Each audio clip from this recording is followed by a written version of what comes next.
El nombre del Señor de esta hora, gloria a Dios, aleluya, gloria a Cristo. Un canto que compusimos por ahí, claro que sí, humildemente, gloria a Dios, aleluya. Este canto dice, alábale y exáltale, diste este canto, estilo charanguita por ahí, claro que sí.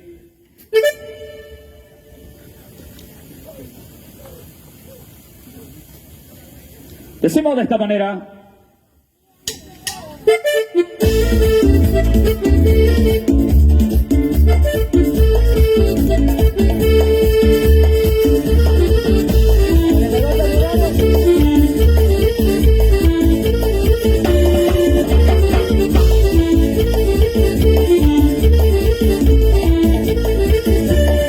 Cuando vayas a la iglesia, alabar al Salvador, cuando quedes ahí sentado, alabar el corazón, no que traen tristeza, no trae preocupación, la verdad que hay está escrito, va a ganar tu corazón.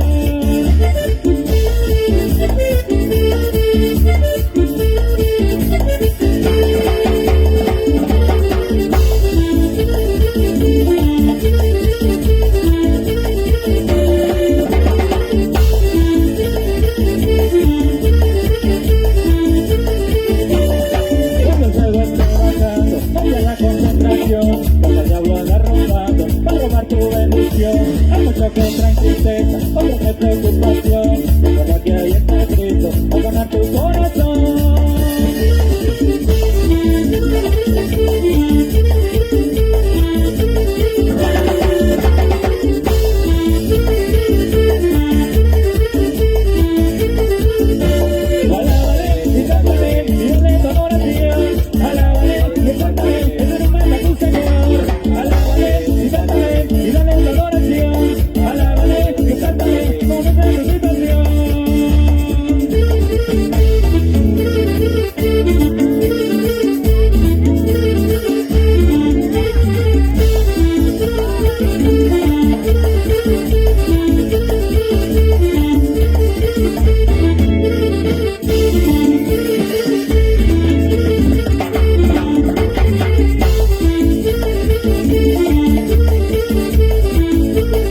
Alábale y cántale, y dale tu adoración, alábale y cántale, ese nombre de tu Señor, alábale y cántale, y dale tu adoración, alábale y cántale, con esa resucitación.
Ahí estuvo por ahí este canto que se llama Alábale y exáltale, gloria a Dios, aleluya.